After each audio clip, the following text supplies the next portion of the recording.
Hello, everybody, and welcome to another edition of the Track Walk RC podcast. This is episode number 60, and tonight we have a pretty awesome episode put together for you. We bring on TLR's Dakotah Phend to talk with us about his racing career and just what it's like for RC in his shoes. And it was really insightful, and we learned a lot, and we hope that you guys learn a lot too. And just want to give a quick thank you to you guys for listening, and a quick thank you to our patrons for keeping the lights on and making this possible. So enjoy, everybody. Episode 60 happening now.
Well, then, we are live. So we have a special one this week for you guys on Track Walk. It is episode 60, and we have TLR's top guy here in the U.S. and one of the quickest in the world, Mr. Dakotah Phend. Dakotah, how you doing tonight? I'm doing good. I'm just getting ready for this carpet race down in Florida, leaving tomorrow morning. So gluing up a few sets of tires here so I can hit the track when I get there and see how it goes. That's awesome. What are you gluing up for tires? Gluing up the J Concepts Twin Peaks in the rear, and then the J Concepts Swaggers in the front for 2-wheel and 4-wheel. Very cool. So having just come off of AMS real quick, just like last week, and then it's sort of 1 week off and then back to a carpet race, is that transition one that's always been a little bit weird to come off a big like 8-scale arena race to go do some 10-scale indoor, or is the transition not really that difficult? It's not too bad just because I've done it a lot. That's one of the benefits of traveling to all these races and being able to go to different tracks and running. I think like the 9 or 10 different classes that we do is that we're able to kind of adapt and pick it up a little bit quicker. But it definitely will take a couple battery packs, especially with carpet, kind of a new thing for me. So don't have a lot of time on the carpet side of things. So it'll take me a little bit to get going, but shouldn't be too bad, hopefully. Okay, awesome. You did quite well at the carpet nats up in, was it New England or up in the Northeast there this summer? Yeah, there was a outside Astro race at RC Madness. So went up and did that. Hadn't done Astro since the Worlds in Japan. So was excited to go out there. Wasn't really sure what to expect, but it was actually a ton of fun. I was able to, get all the speedo settings and the power dialed in, and car stood up for pretty close and just kind of made a couple changes, but had a lot of fun with it. And now I'll be doing some black carpet this weekend. So excited to give that a try. And just kind of keep on learning and, figure out the setups and what works and what doesn't.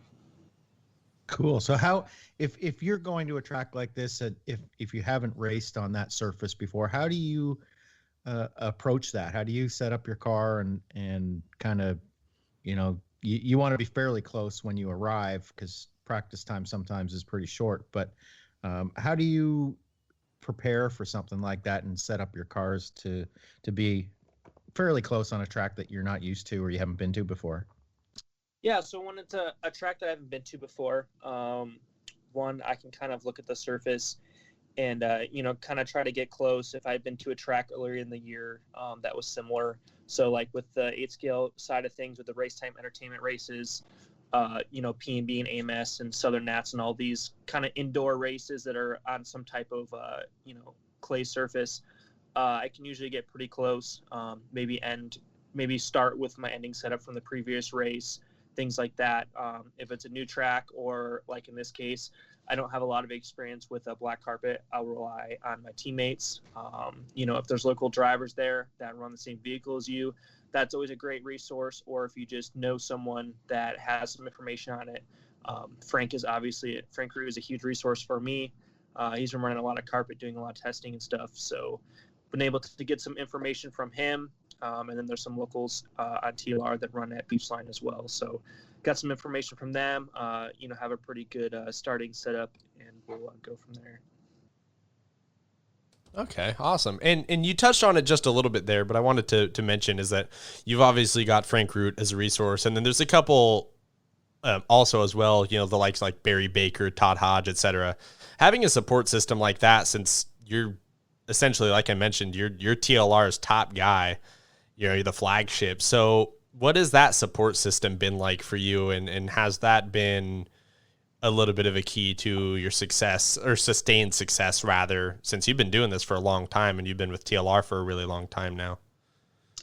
Yeah, I mean, it's always great to have a good support system, to have people around you supporting you, and making sure that you have the best ability to win races. Like I said, Frank is a huge resource on the 10 scale side of things. Horizon brought on Gil Losi Jr. this year, which, I mean, he has just a ton of knowledge and a ton of information that he's able to bring to the development and setup side of things. So that's been awesome. Ryan Dunford over on the 8 scale side of things, he's been doing a lot of testing. They have a good crew out there in California that's running all the time and figuring things out. Like you said, we have Barry Baker. He was there at Nitro Challenge, making sure that my cars were 100% good to go. We're out there doing some testing, things like that before Nitro Challenge, just trying to learn together.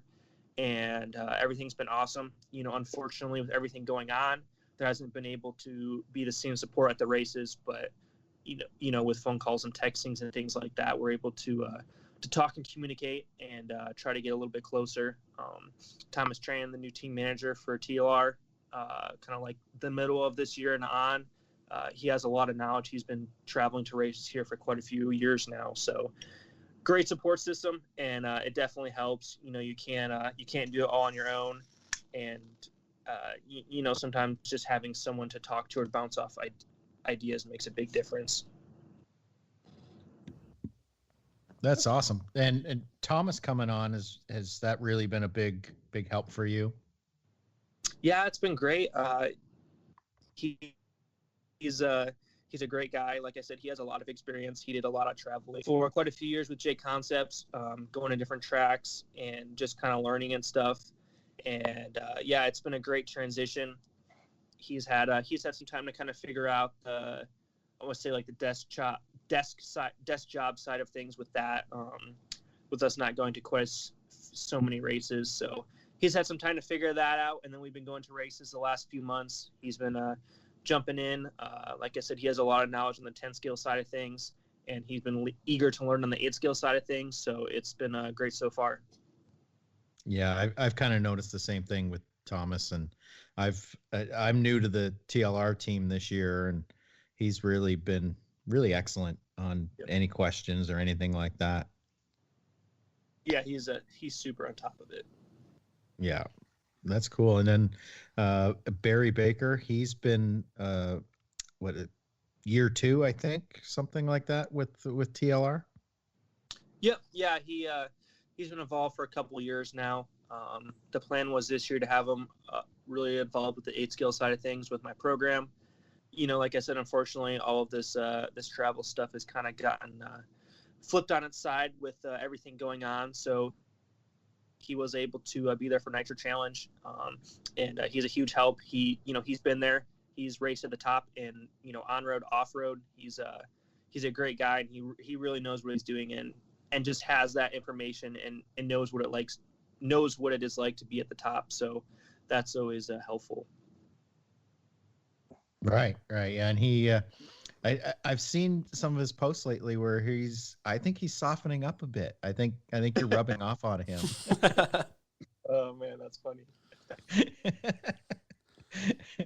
He's been posting a bit, and it's kind of like a different Barry than what we've been accustomed accustomed to over the last couple decades. That's great. Yeah, he's quite the character. He's always keeping it fun in the pits. That's for sure. Yeah, for sure. That's pretty cool. So if we can, let's wind the clocks back a little bit. Everybody gets into RC regardless of natural talent. In the beginning, everyone gets into it for fun and has no concept of what the larger world of RC is. No one jumps in buying their first RC car expecting to be champion RC car racer. So what do you remember the point where you started racing, you were competitive, you're getting quicker and quicker? Do you remember the point where you thought to yourself, like, hold on a moment, like, this is something I could potentially do. I could take to a national, international level. I should pursue this. Do you remember the turning point at all and what that was like to kind of experience? Yeah, I honestly probably had a pretty unique upbringing in the RC world, just kind of how it all went about. I got into it when I was 5, like everybody does, just for fun. My dad had a T-Max that, took us like 6 months to figure out how to start it. And, finally got it started and found a track probably about half a mile away from my parents' house. They had a stadium track. So ended up getting a car. It was a Blitzer Beetle, and just beat the crap out of it, bouncing off the wood pipes and breaking arms. And they ended up getting like a dirt off-road track.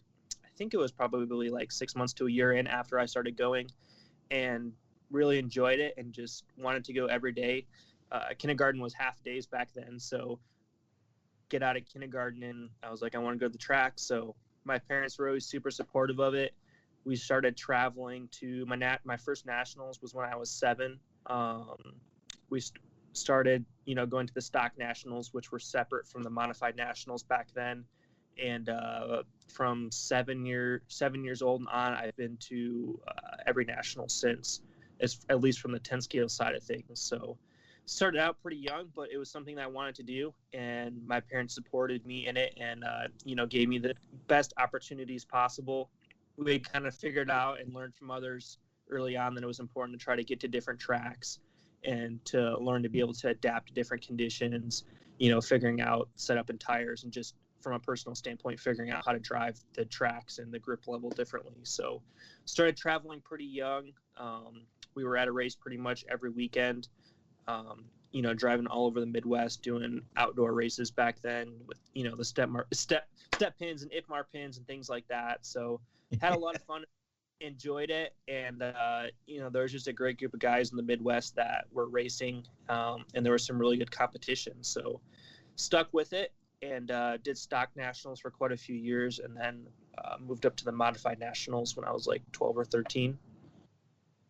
Okay. So you mentioned stock nationals. I believe your first national win was here in the Northwest, was it not? Yeah, my first one that wasn't juniors. I won juniors at SRS back in the day at nationals, but that was the junior 1500 class. So yeah, my first actual stock national title was in Washington. Yeah, Peel It indoor track. Yeah, that was a cool place. I remember that. Yeah, that was a fun track. I remember that from back in the day. So from that point on, you get quicker and quicker. You're traveling. You guys are putting a ton of time into it. You've got your family backing. So what led up to the Losi Horizon relationship? How did that get started? Yeah, so back in the day, I actually I started out with T3 and B3 after my Blitzer Beetle. I believe I got a T3 ready to run kit to start, and ran that for like a month or so.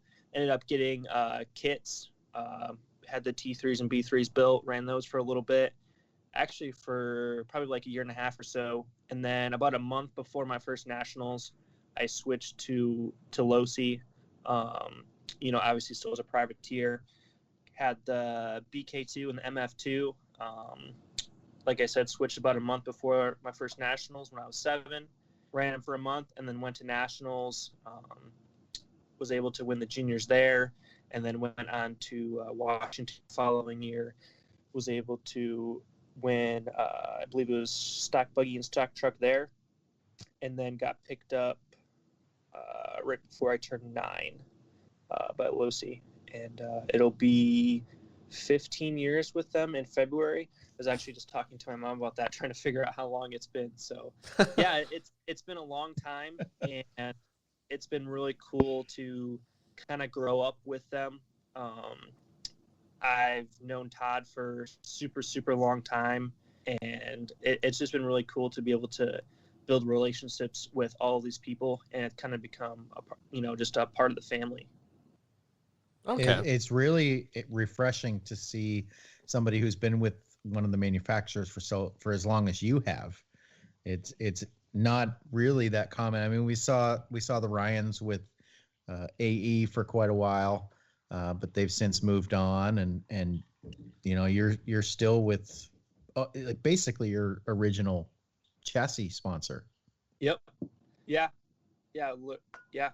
Literally my original chassis sponsor. So, yeah, I mean, it's, it takes a lot of commitment from both sides. I mean, I have my up and down years, my up and down days and weekends, and same thing goes for them. You can't always necessarily have the best car, but we've always had each other's backs, and it's been great. We've had a lot of success together, and like I said, I've known all of them for a very long time. A lot of them have watched me grow up from when I was little, so it's been really cool. And the relationships that I've been able to build with them and maintain has been super cool. And we just keep working together, keep moving along, and working to make the best vehicles that we can. And that's really cool, because the vehicles as of late have really seen quite an improvement. With the 4-wheel drive car and the 2-wheel buggy is really good. It's there's been a lot of improvement on the TLR side recently, which you've seen a lot of success recently as well. Yeah, like I said, it's hard to always stay on top of the trends and stuff. Things change really quickly. It's been absolutely awesome to have the 22X4. It's been an amazing car since literally the moment that we got it. First battery pack, it was absolutely awesome. And, there's been a lot of success. I've had a lot of success with it, and a lot of drivers have also had a lot of success with it. So that's been a great car, really kind of renewed the 10 scale side of things. The two-wheel drive has always been really solid. And, the truck and short course have been good too for a couple years, and really the whole lineup. So it's been cool to get the 4-wheel and have all the success that we've had with that.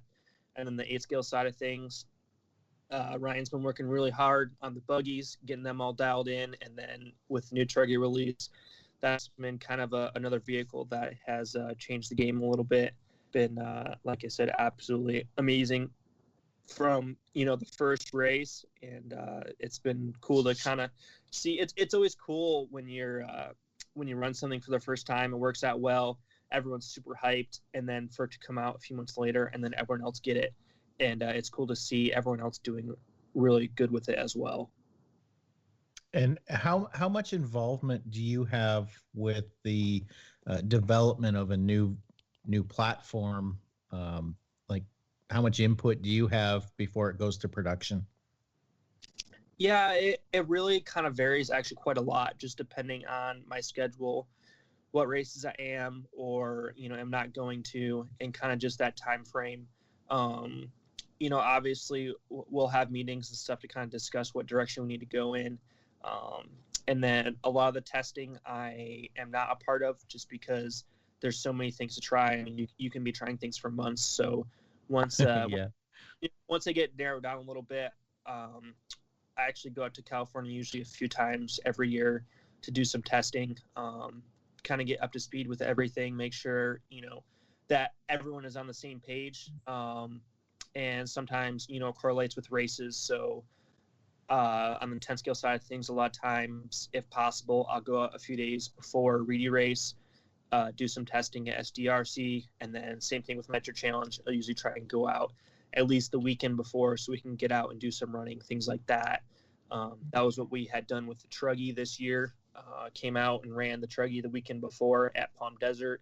Got some good time in on that, and then was able to get a Nitro Challenge and have a pretty good result with that. So it, like I said, depends on, how busy I am and what my schedule allows me to do, but try to be involved as much as possible. Right. So you must have been at Palm Desert on the Saturday before DNC, because I was at Thunder Alley on the Saturday and then Palm Desert on Sunday, and I didn't see you. Yeah. We actually did. It's funny how it worked out, because a lot of people did what you had said, where they went to Thunder Alley. You said. Yes. Yeah, they went to Thunder Alley on Saturday and then Palm Desert on Sunday. And it honestly wasn't on purpose, but we did the opposite. So we were at Palm Desert on Saturday, and then we went to Thunder Alley on Sunday. So we really kind of missed everybody. There was really pretty much just the TLR team there at Palm Desert on Saturday, and then same thing with Sunday at Thunder Alley. So kind of worked. But it probably worked out for the best, because it was we still joke about it. My first tank out there with the Truggy at Palm Desert, I was going down that back straightaway. It kind of has I don't know if it has a kink in it or something, but I don't know if I just wasn't paying attention. But going down the straightaway and went off and took out the fence pole. I think on the truck, blew the whole front end apart. I'm like, oh man, this is great. Oh man. What'd you think of that? God, I don't even remember how many it was. Was it a 10-pack or a 12-pack or something? Yeah, it was a lot of pack, whatever it was. And you had a pretty run to it too. I think it was you would do a triple onto a tabletop, and then you could jump off the tabletop or something. And yeah, I remember it. It's one of those sections when you do right, it's great, and you're like, oh man, this is awesome. And then you go through the next lap, and it just puts you down on your butt. And brings you back down, and you're like, oh man, and then you mess it up the next 4 laps in a row, and then you'll get it once, like, oh yeah, I got it now. And nope. It was the same thing at P&B, that huge whoop section we had. Yes. You could do triple, and I think it was double single or something like that, and you do it 2 laps in a row, and oh yeah, I got this. And then next lap, if you just missed just a little bit, it was over. Yeah, that was when you're hoping you could do the Joker lap every single lap and avoid that. Yep. Yeah, it was funny. All of the mains, especially the Nitro Buggy and Nitro Truggy main, the first lap, I think the top 5 all crashed in the whoop section. Yeah. It was just absolutely terrible. I know I did in Truggy. I think Ryan did as well. Either right behind me or right in front of me or something. I mean, there was just absolute carnage, because it's really a rhythm-based thing. Once you kind of get into that rhythm and get through it, it's fine. But you do your 3 minutes of warm-up, get through it every lap, and then you sit there on the starting line for a minute and go through it, and you're just like, oh man, there's 17 cars behind me, and it just doesn't go very well. Right. I think it was it the Truggy race that you crashed on the first lap through that section and went all the way to the back, or you dropped down a bunch? Yeah, I crashed there the first 4 laps. And I honestly wasn't as crazy far back as it looked like, but everybody else had done the Joker lane as well. And I'd only done it once, and everyone else did 3 laps in a row. So not only did I crash there a couple of times, but I also was 2 Joker lanes behind. So it looked like I was half a lap back, but ended up working out okay in the end. Yeah, you saved those Jokers till the very end, and then you came back and won it. It was so exciting to watch. Yeah, it's it's one of those sections I wouldn't want to have a Joker lane at every race, but it's that race, it's cool to do it once. Right. Obviously, especially when it works out, but you're just able to get away from if you're in a group of 2 or 3, able to kind of get away and run your own race and stuff. So I really didn't see anybody in the Truggy race. Me and Born Horse would kind of connect up every once in a while, but I pretty much just ran by myself the whole time. Yeah, and that allowed you to run consistent, quick laps. Yep. Yeah, I didn't really have to worry about racing anybody, whether they're in front of me or behind me. I didn't have to get by anybody, and I didn't have to kind of drive defensive. I could kind of just run my own race. And fortunately, I had pace, the truck and tires and everything were working good, so just it was kind of like running a long qualifier. Yeah, that was an exciting race for sure. So as far as, since you have gone to so many different races and, over your long career, has there been any that have like really stood out in your mind where you finished one and you're like, oh man, I can't wait to go back to this? Like, do you have any favorites? Yeah, I definitely have tracks I had fun at, or even just facilities that have been a lot of fun. SRS was always really special to me. I always enjoyed going there, especially back in the days when it was kind of just like I want to say like the stock dirt. There wasn't any sugar or anything like that. It was just Arizona dirt and sand. I always really enjoyed that race. We could get out of the Michigan snow for a week in March, enjoy the sun, get a little suntan, and it was always just a really fun race that I enjoyed. And 8 scale side of things, I have a few like local tracks that I raced growing up that I really enjoyed and have really missed. But yeah, there's always those places that you enjoy the facility or you enjoy the people that it's around, and then there's kind of those tracks that for whatever reason you go there and it always kind of just works out on the racing side of things for whatever reason, no matter what cars or tires or whatever you're on, everything just kind of works out, and it's kind of just that track that it works for you. Yeah, that makes sense. Okay. So with that said, you like the outdoor tent scale stuff.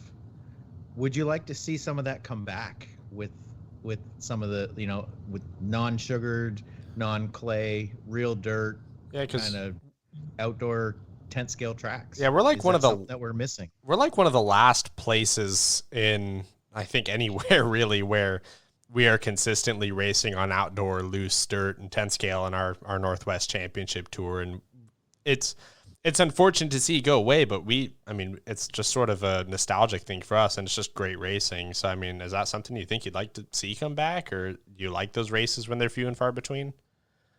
Yeah, I would love to do that. Like I said, I feel like I was the last era to really fully enjoy that dirt. I grew up racing, with step pins and IFMAR pins and the goose bumps and hole shots and everything like that. So I really, that's kind of like where my heart is always at. And it's crazy how quickly it's changed. Sometimes I consider myself old, but I'm really not that old. And it's crazy how quickly everything has changed and how quickly the industry has kind of gone in a different direction. I think that I would obviously love to have, these kind of tracks and surface back, but I think that it's going to be really hard with the way the car setups and just the design of the car is going. I'm sure that you can attest to that. That's definitely a little bit harder, getting around with these laydowns with the motor so far forward and everything, at least grip-wise. I still have a 22 2.0 rear motor, two-wheel drive. It's got a motor and a speedo in it. It's got the body on there ready to go. So I just need to throw some tires on, and I can go do some racing. But I think with the current cars, it definitely presents a little bit of a challenge. Yeah, that makes sense. Especially, it's kind of funny because it was like in 2015, as soon as the Yatabe Worlds had finished and they had all like ran, a bunch of people, obviously here in the U.S., of course, we're all sitting here thinking, oh man, this high grip Astro, carpet stuff, this is never going to catch on. And then now it is just dominating 10 scale around the world. It's crazy. Yeah. Yeah, I think for the tracks, it's just easier. Yeah, absolutely. You have to do maintenance as far as like getting little rips and tears and, put new carpet in, but you build the jumps once and you can incorporate them into different layouts and do different styles of jumps with the faces that you have. And you don't need to run a Bobcat and go out there and spend 30 hours getting the track ready and do all this stuff. But yeah, it's just like I said, it's just a lot easier. It's something different, so people like being able to do something different. But yeah, I would have never thought after doing the Worlds there that I was going to be coming home and just going to be seeing more and more of it. So what do we have to do to get you and your outdoor dirt car electric 10 scale out here to run in our Northwest Championship Tour? I mean, that would be pretty cool. Doing a throwback. Yeah. Like it's the car is ready to go. I probably need to do a little bit of practice with it because I don't really know what a rear motor is supposed to drive like anymore. But I mean, it would be a schedule willing. It would be a lot of fun. Yeah. Well, we run 10 scale and 8 scale on the same tracks. There's typically six rounds, and they're all at different tracks, and they run both 10 scale and 8 scale at the same races. So okay, that would, the track's kind of compromised for both. Yep. It's kind of somewhere in the middle. So they try to make it fun for both 10 scale and 8 scale. So it's definitely doable, and having you out here to do something like that would be incredible. It would be really cool. Yeah, that sounds pretty fun. Do some I could do some tool buggy and like nature truggy or something. Yeah. Opposite as possible. That's awesome. Yeah, We'll have to work on that. Yeah, start working on Thomas Colin. Right. Yeah, I'll do that. That's pretty cool. So you mentioned earlier, I just wanted to come back to this for a minute, that you had to really work to get up to the level that you're at now. And then getting there is one thing, but staying there is a whole journey on its own. So you've been a top contender for, well, as long as I've been in RC, really, for the last 10 years at least. So how have you worked to sustain that level? What is it that you like? Do you have any sort of habits, rituals that you kind of formed for yourself, or just how do you keep your mental state in check? Like, how have you sustained this life for so long, kept the same sponsors essentially, like at least through Losi? Yeah, how have you sustained it? Yeah, the whole like I said, the cars have changed a lot, the tracks have changed a lot, and the actual just the level of racing has drastically increased. To the point now, we're racing on slicks, and it pretty much takes a 99% consistency run to win or even have a shot at winning. Mm-hmm. It's like I said, the level has just increased, and I feel like we're kind of almost like we're at that point where you can't really be more like, I don't want to say perfect, but there's only so much we can do. There's only so much technology that we can put into it. And, we can only drive so fast. And I kind of feel like we're at that limit now where, these ball stud washers are making the difference between racing and getting fourth place. Mm-hmm. And, there's a lot of good guys now. Mayfield and Cavalier and Jared are still going strong. And there's a lot of up and comers too. A lot of young kids that are itching, trying to, get to that level and be that next guy. So it's definitely tough. And you just gotta keep the skills sharp and try and stay on top of everything. We do a lot of racing, and as the saying goes, is you're only good as your next race. So we go and do a race, and whether it goes good or bad, you're on to another race usually within a few days, or at least getting ready for one. So it's a lot, and you're just always going. And it's been nice this year to kind of reset a little bit, obviously with unfortunate circumstances, but it's been nice to spend a little bit more time at home, kind of chill out a little bit and be able to reset and, get ready and really appreciate the racing when we're able to do it. That kind of leads into my next question, balancing work and racing and family life. You're married now, is that correct? Yep. You're okay. And kids?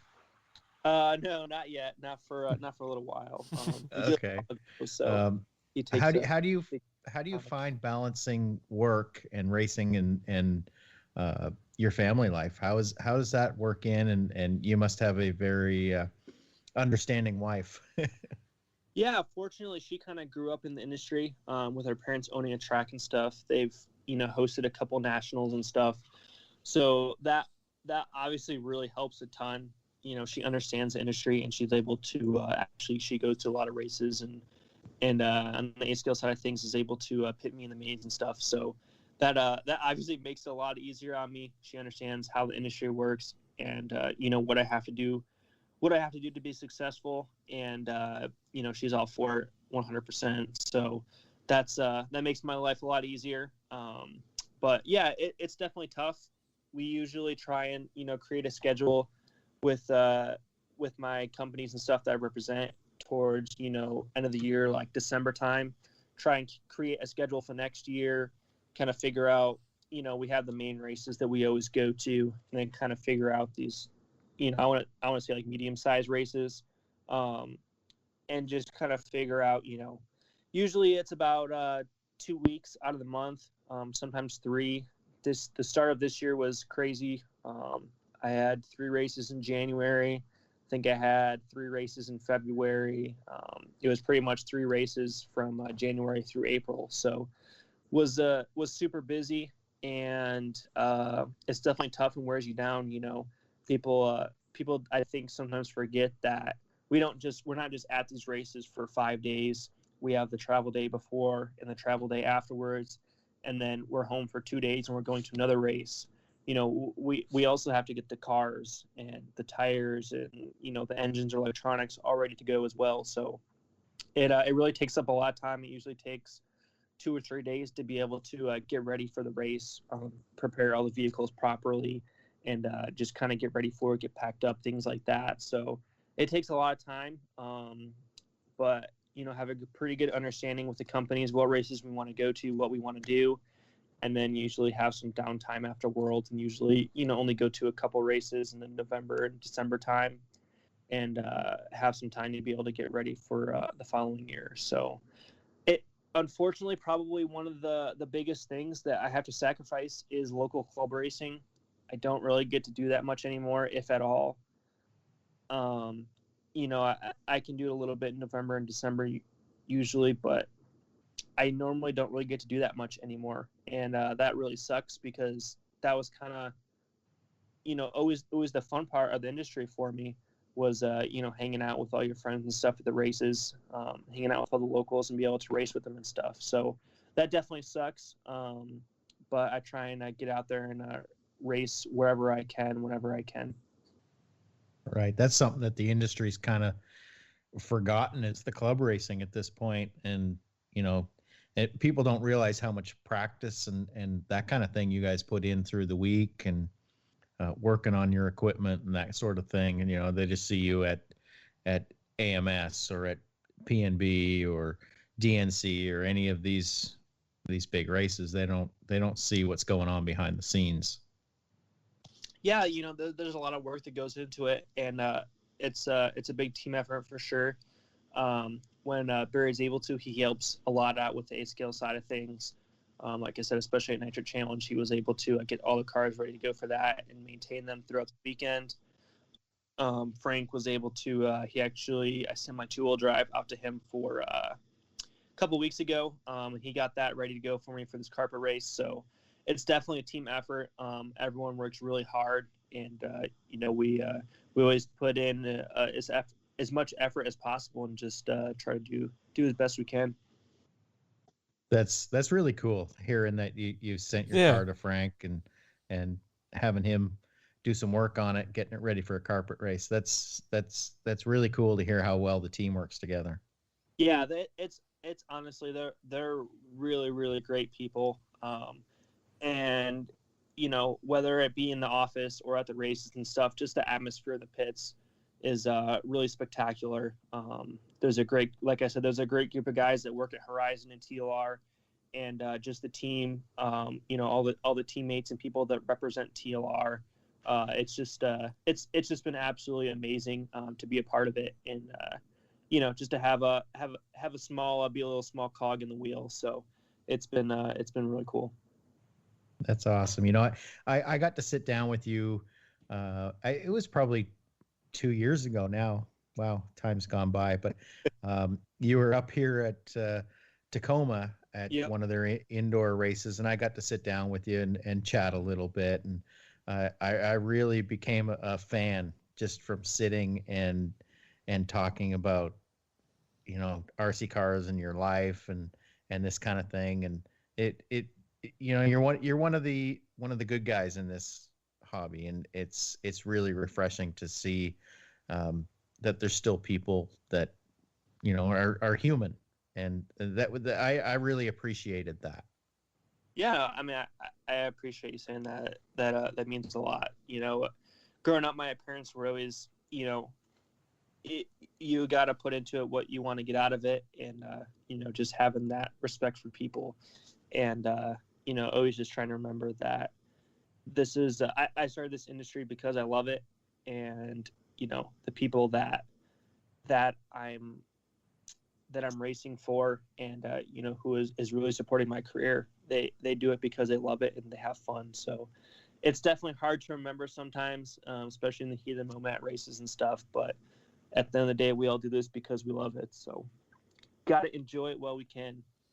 Yeah, well, I mean, a good segue there. I mean, someday, I imagine not for a long time, because I mean, Drake is consistently proving that there's not really a clock like everybody thinks, but there could be a day you put the remote down. So from that point, what do you think you would see yourself doing? You think this is like you'd want to stay in the industry and do something else? Is there anything else in the industry that interests you that you think maybe I could move on to? Yeah, I've definitely given it some thought. It's definitely going to be a very hard decision when the time comes. I think that if I decide to, that I could, definitely make something work in the industry, and stay in the industry. I kind of got into RC in the beginning just because my family had always been into cars, and it was something that I could do at a young age.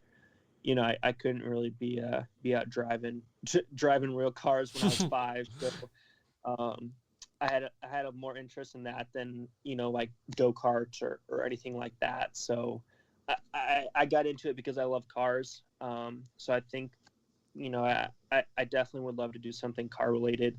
I have a great foot in the door in the RC industry, and I love this industry. So definitely have some good opportunities with that. That's pretty cool. I mean, that could be 20 years before you have to make that decision, but no, that's awesome. Yeah, you're still young. We're looking at Cavallari and Mayfield and Tebow, and they're still going, and they're much older than you are. So you got lots of years. That's pretty cool. I just wanted to ask a couple more. That if we could go back to the Slovakia Worlds last year, really tricky conditions, especially for 2-wheel drive. It looked like it was just slick layer. And so when you're in a situation like that where you're not going to have a car that is just locked in, right? And what have been some of your go-to items for, if you put the car out on track in your first practice, second practice, and you have to make changes? What are some of the go-to changes that you've made in conditions where you're not going to have that grip level? What do you have any favorites that you look to first? Yeah, it's always a balance. Whenever you get something, you always have to give something back. So a big thing is shocks, making sure that your shocks are working, and they're not too stiff or too thick. That's always a great option. And then shock locations to be able to get the car to lean and roll. You can change the camber lengths to kind of get the car to be able to roll a little bit more in the corners.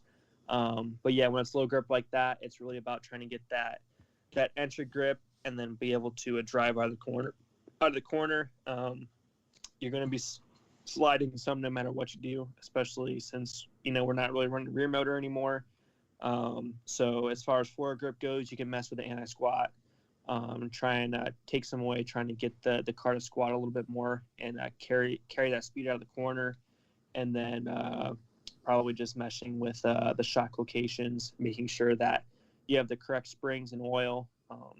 Be able to go probably a lot softer spring and a lot thinner oil than you think.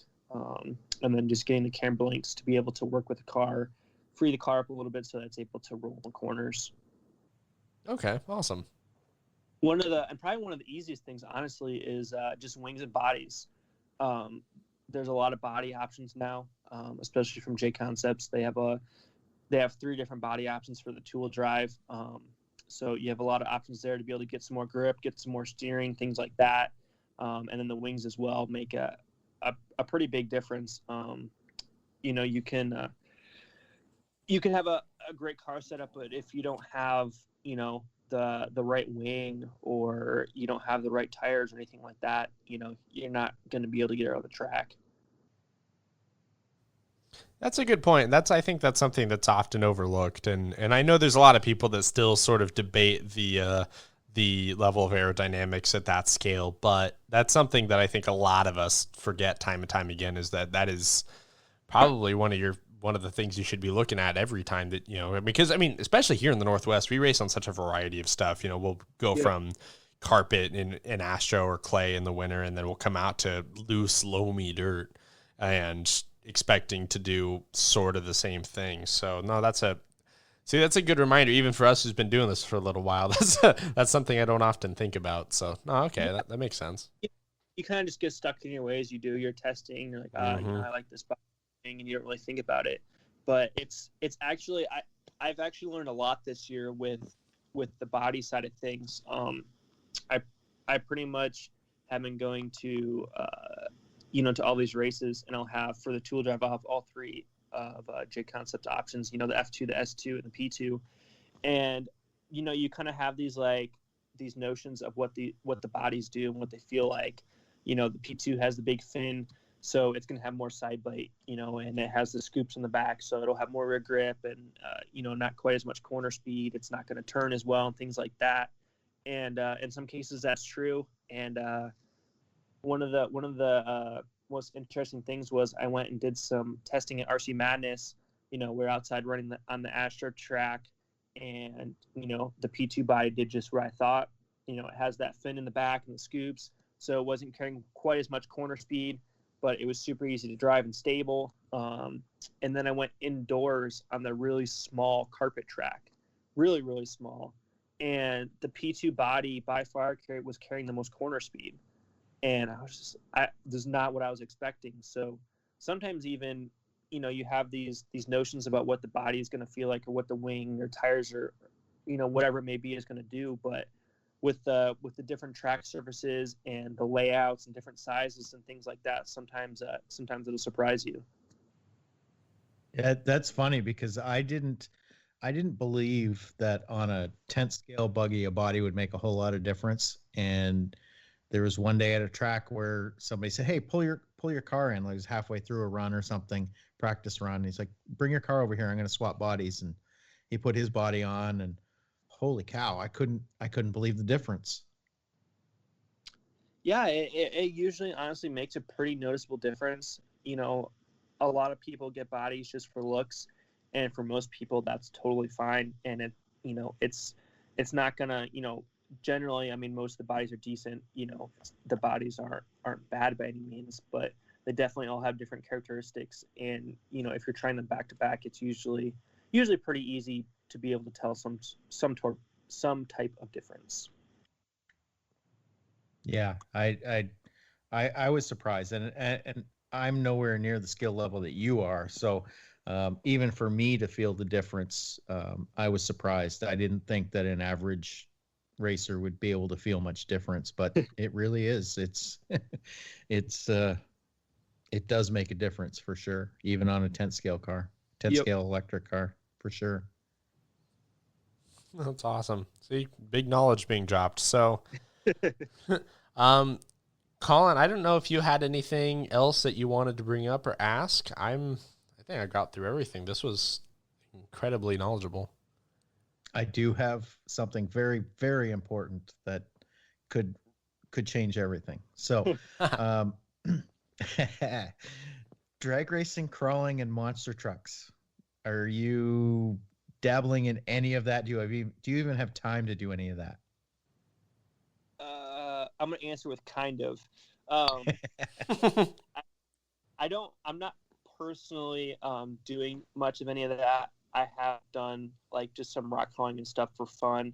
A few of the tracks on the East Coast have rock crawling tracks and stuff. So, I'll go out there and mess around and stuff. And I had a couple rock crawlers and stuff growing up, some of the low-C ones and axial ones and stuff. I have not built a drag racing car for myself. I did kind of get one ready to go for my parents. My mom was able to. My mom has a 67 Chevelle at home, and once J Concepts came out with that body, she's probably one of the first ones to get it ordered up. She got painted up and stuff to match. So we got the tires glued up, and I got her a short course all set up and ready to go. So she has that. I don't think she was able to get it out. I was kind of dragging my feet this summer for some reason, so wasn't able to get it to her until the fall. So I think she might have maybe driven it once or something, but she'll be doing that probably a little bit more in the spring and summer. But I haven't personally done it. It's definitely something cool. I know Losi just came out with some pretty cool monster trucks. So if I have some time this winter, I'll break some stuff out, have some fun out in the snow or something. Right. So you haven't seen or heard of what's going on with the TLR or the low-C drag car? That was pretty good.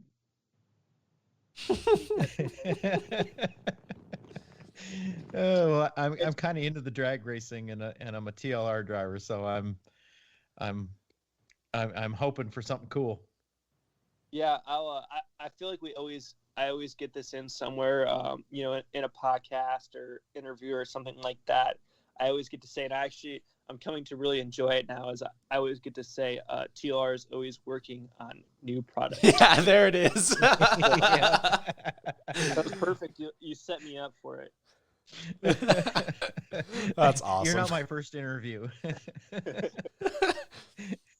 Very cool. Oh man, that new monster truck they just released is super cool.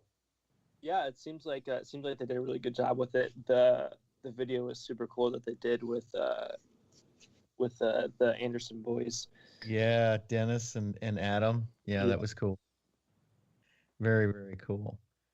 Did we have some listener questions? Actually, Travis? we pretty much shoehorned them all in. Oh, sweet. So, cool. no, we managed to make it work. Without anybody even noticing. Actually, there is one question that I did not ask. And with as long as you've been with Losi, there is some speculation that some people are considering you might have a Losi tattoo at this point. Do you have one, and will you ever get one if not? I do not have a Losi TLR tattoo. So sorry, Chris. Yeah, no mystery there. That's like getting your significant others tattooed on you, because man, things can change. That's funny. That's awesome. I did actually. Corey, shared your post, and I saw that, and I was laughing. I thought that was funny. Oh, that's awesome. So I got one more question. Which race are you most wanting to win? Man, there's I feel like there's those those two races that everybody has on their list. Obviously Worlds is on there, and then Reedy Race is usually a pretty big deal as well.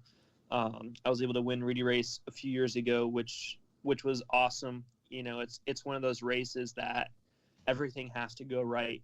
You have to be on it and be gelling with the track. Your cars need to be decent. And you have to have 10 races that go your way.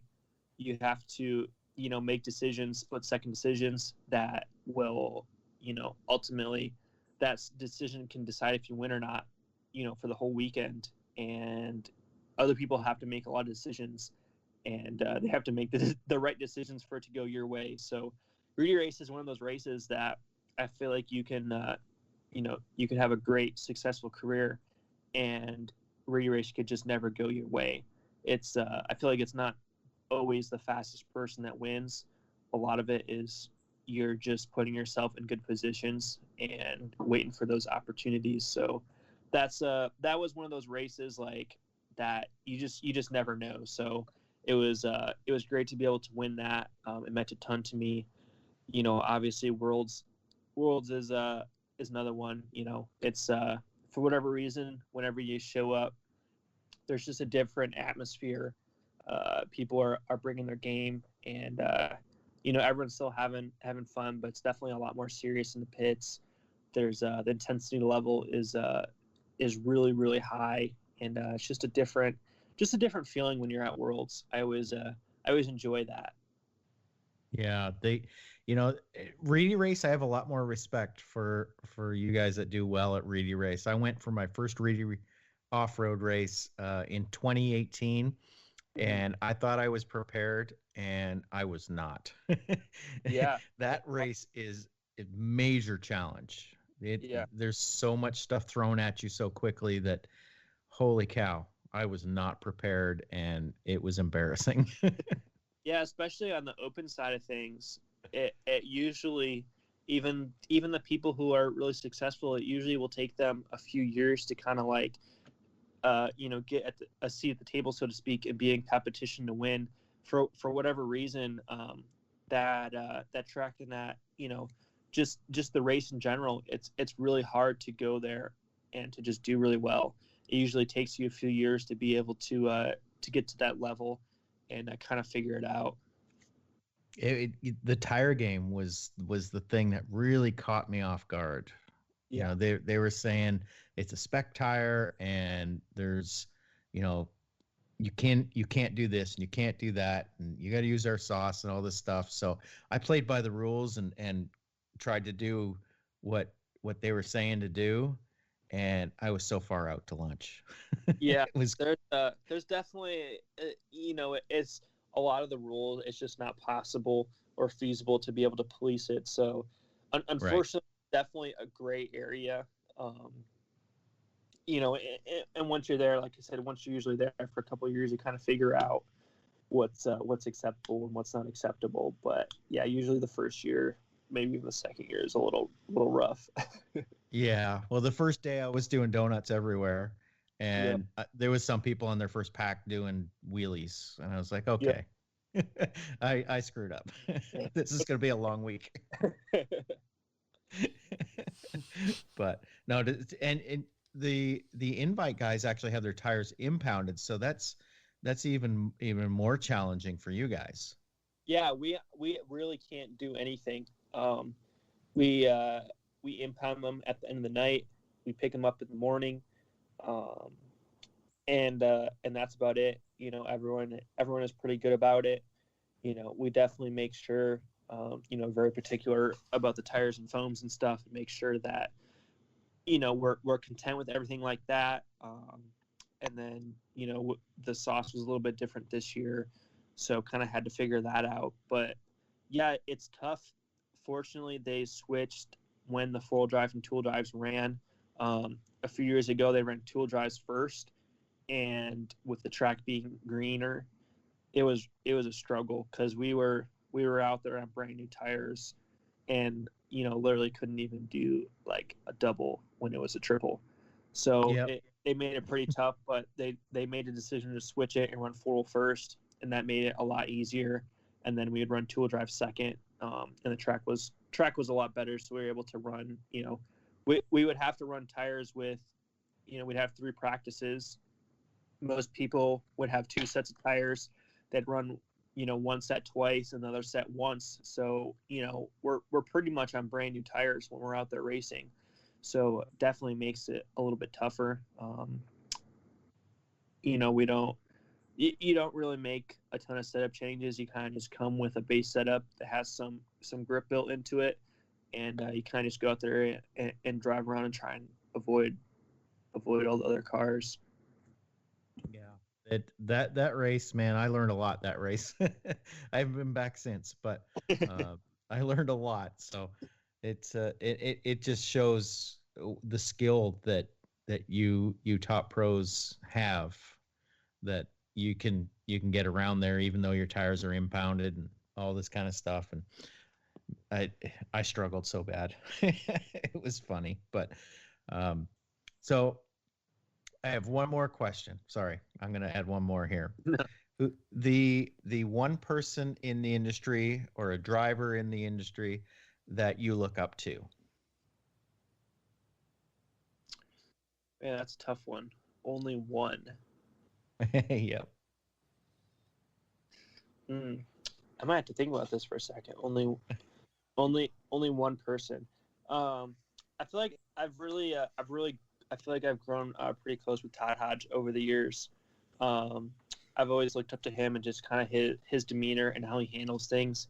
He has a really great outlook on life, in the industry as well. So it's been really cool to know him from such a young age and kind of grew up around him. I remember back when he was a team manager, and now he's the head of Surface at Horizon. So it's been really cool to be able to grow up around him. Like I said, he's just a really great guy, and is a really genuine and just kind of has everyone's best interest at heart. So I think I'm gonna say Todd.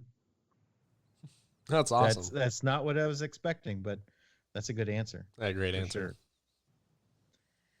Well, cool. Well, all right, Dakotah, it's been an absolute pleasure talking to you. I know it's starting to get late for you, so best of luck with this coming race this weekend. You fly out tomorrow, right?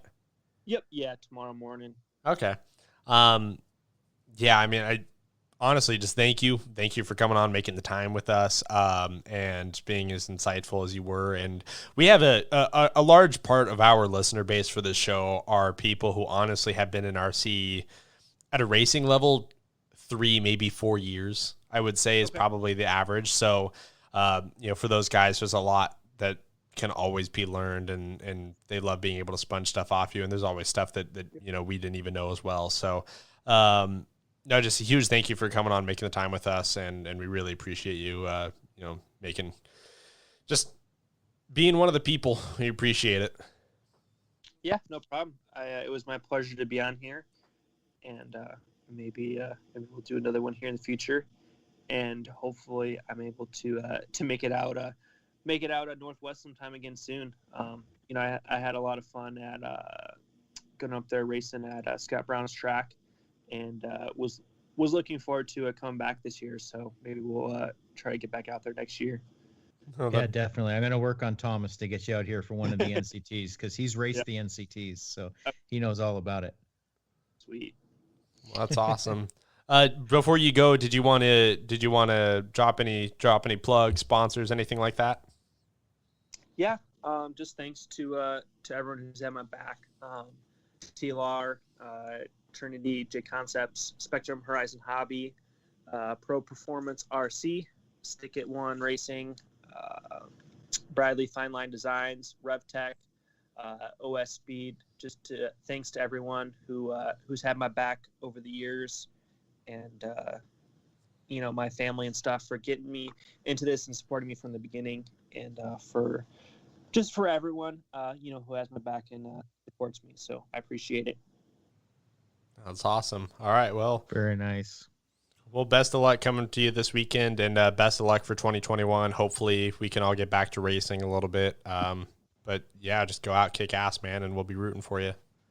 Cool. Thanks, guys. I appreciate it. You got it. Thank you, Dakotah. I appreciate it. And I'm going to hit you up for one of your bodies one of these times. All right. Sounds good. Right. Thank you, sir. All right. Thank you. Yep. Have a good night. You too. You too.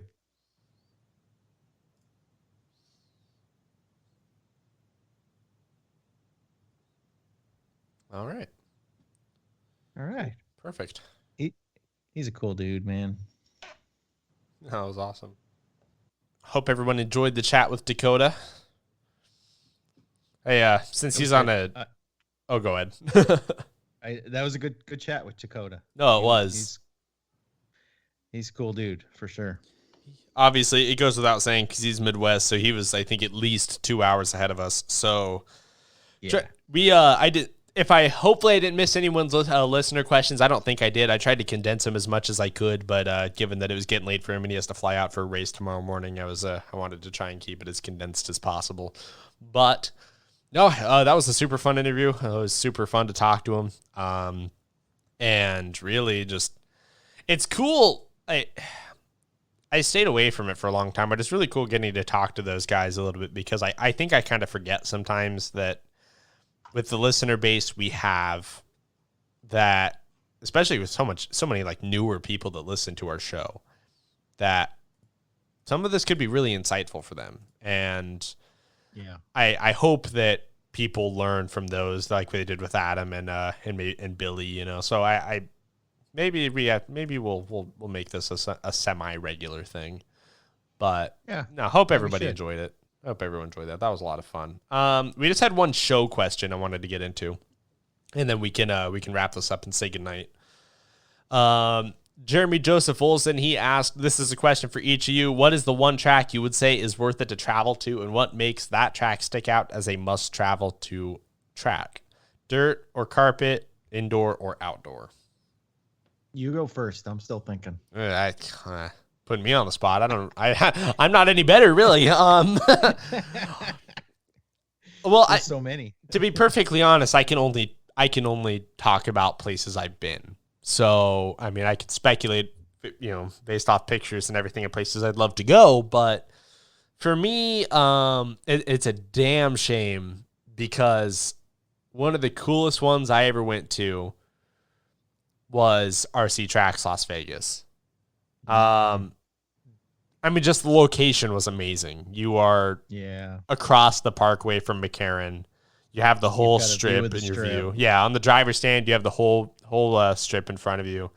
Yeah, I mean, just such a cool place. I guess really, is facility wise for me, the next best for me has been A-Main. Chico was something that was really cool. Chico itself isn't that great, but the town there does host to a pretty awesome RC track, and the guys at A-Main have poured so much money and time and effort into Silver Dollar, and it is an immaculate facility. I got to race there twice. I would love to go back. I wish there were closer airports. But yeah, I mean, it just that takes the cake for me in a way, just because it was so different from what we have up here. And Kevin always builds such awesome tracks with the space that he has down there. And yeah, it's just cool. It's just cool. You feel like you're doing something special each time you're there, and I really liked that. Yeah, you know, I've been to so many, and I'm having a hard time picking anything out, but you know, SDRC in San Diego is phenomenal indoor track. OCRC is it doesn't get much better than that. Mm-hmm. Hobby Action in Phoenix is unbelievable. All of those are 10th scale tracks, 10th scale indoor clay. Thunder Alley is amazing for 8 scale outdoor. You know, I think probably the one I was most in awe of over the years has been, which is no longer with us, but that's the Nitro Pit just outside Phoenix, Arizona. That place was just incredible. Mm-hmm. It was big, which was a problem for me with my old eyes, but that place was just incredible. And we would race there until like 4 or 5 in the morning because it was so hot during the day. You'd have to race at night. But yeah, there's so many tracks, and I'm trying to pick out a track that I haven't been to that I really want to go to. Oh, you know, another good one that's really improved since the last time I was there here on the West Coast is CVRC, just outside of Fresno, California. Yeah. That place looks amazing. It does look really and cool. it was good when I lived in Fresno, but now that I've gone and they've done a ton of work to it, it's whew, It is that such a place looks great. damn shame that place is what, in Madera? Yeah. That's an Yeah, absolute travesty. That's unfortunate. just like 20 minutes north of Fresno. Yeah. Right off the freeway. But gosh, that place was awesome. Yeah, their facility looks amazing. Mhm. Yeah, I mean, really, that's kind of all I have. I mean, I also, though, the local tracks we have here are pretty awesome. I mean, if you don't have allergies like me, then the Hank is an amazing race to go to. The Spokane facility is always awesome. I have allergies, and it's still awesome to go there for the Hank. Oh my boy, they flare up for me so bad to the point where I barely have motivation to ever go back, which is it's a real shame because the track and facility is awesome. I gotta say that the Die Hard outdoor turf track ranks up there as good as any I've been to. I would say so as well. Yeah, that track, and don't try to go searching for something that's in the same league as that track, because it just doesn't happen. Really. Yeah. When it comes to tent scale, turf, carpet, that is the place that I would rather go there than anywhere else in the country for tent scale, by far. Yeah. Something that needs to be said is that what we have here in the Northwest is a pretty awesome assortment of tracks. I mean, if you think about it, not to dog on anybody, but most of the tracks you see around the country or even the world, or I guess actually more of the country, Europe is insane with their tracks. But, you see a lot of tracks that are just shoveled out of empty lots and, in someone's backyard and stuff like that. And there's absolutely nothing wrong with that. But think about the tracks we have here. We have Die Hard Outdoors, which is just an amazing place to be regardless of what you're doing. The scenery's awesome. The people are awesome. So you have that. You have TRCR, one of the best clay tracks in the country. You have Tri-Cities with probably some of the most unique sort of clay you've ever seen. At Pasco. At Pasco, yeah. You have Walla Walla, which is probably, I think it's really underrated as far as the dirt. Walla Walla has my favorite dirt of anywhere in the Northwest. But also the setting is just cool. Up there with me with Burlington. Yeah. Since they run it wet, that ranks up there as some of my favorite. Oh yeah, absolutely. Burlington now is as good as any track anywhere, honestly. Yeah, Walla Walla is super cool because it's in a park setting. So you're surrounded by cool stuff. It's just kind of unique. And it's always just such a fun time being there. You're always relaxed. And normally when we're there, it's the weather's really warm and really nice. But yeah. This year, not so much. The Hank Perry's been around forever. There's a ton of history at that track. It's a super cool facility. You've got a lot here. You really do. And so I think I say this a lot, but I think people obviously are enamored by the Thunder Alleys and the the Fear Farm when it was around. I guess Fear Farm is technically still around. But you know what I mean. People are enamored by those places, as they should be, but you take it from us who have made the treks down, and it does absolutely make you appreciative of what we have here. We have some pretty awesome stuff. Yes. So no question. We've got it really good here in the Northwest. So it's great to go and visit other tracks and other locations, and some of them may be better in some respects, but I don't think that there's really you're not really missing a whole lot. Your mind's probably not going to be completely blown away by going somewhere else, because we do have it really good here, and it's the variety we've got, and we've got it really good here in the Northwest, and I don't think a lot of people realize that. Absolutely.